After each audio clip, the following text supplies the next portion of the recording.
Mr. Speaker, among the most expensive items we must buy in our everyday lives is gas or diesel for cars, bikes, or, for the case of businesses, trucks.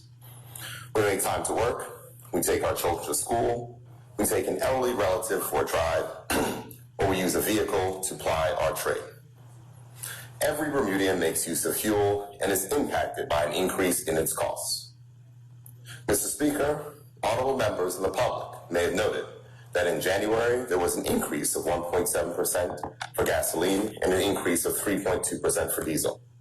In February, the increases were 4.9% for gasoline and 4.7% for diesel.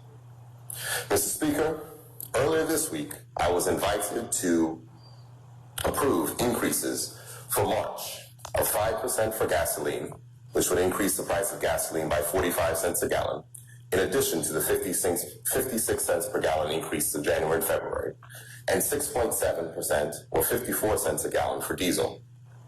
Mr. Speaker, this government promised to reduce the cost of living for the people of this country, and in the budget statement I made in this honorable House on the 25th of February, I laid out two key themes.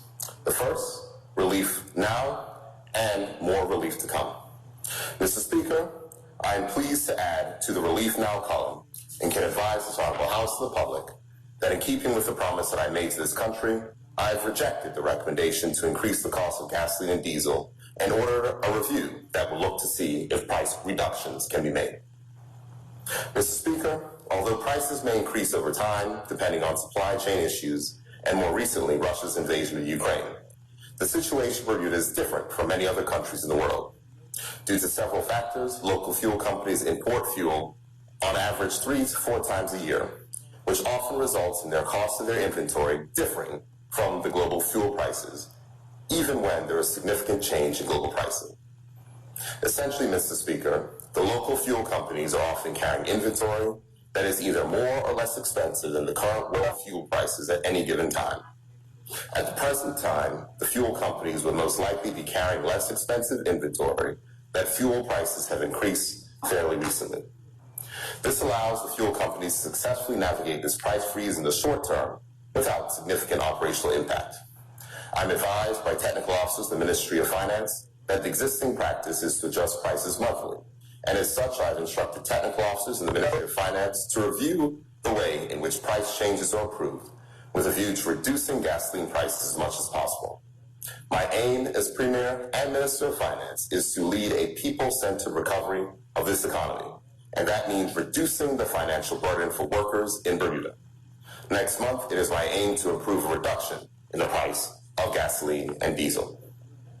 Mr. Speaker, representatives of the Ministry of Finance spoke with a fuel company stakeholder. I'm pleased they have indicated their support of my decision to temporarily freeze fuel prices. To do otherwise would place an undue burden on the public, hard-working Bermudians who are now looking to renew this economy and improve personal financial situations.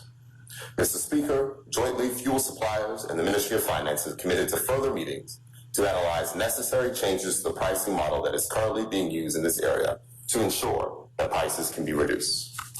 Mr. Speaker, let there be no doubt, this government is determined to lead the effort to renew this economy and to provide tangible financial relief for the people of this country.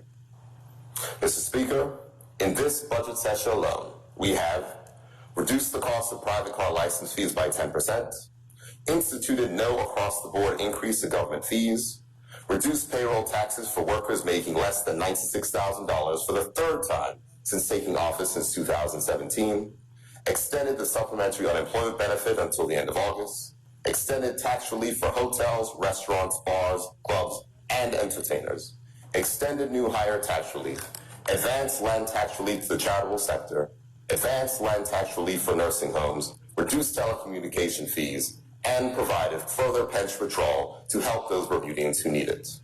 And today, Mr. Speaker, we can add to that list a rejection of price increase in gas and diesel with a new policy to reduce these costs in the very near future. Thank you, Mr. Speaker.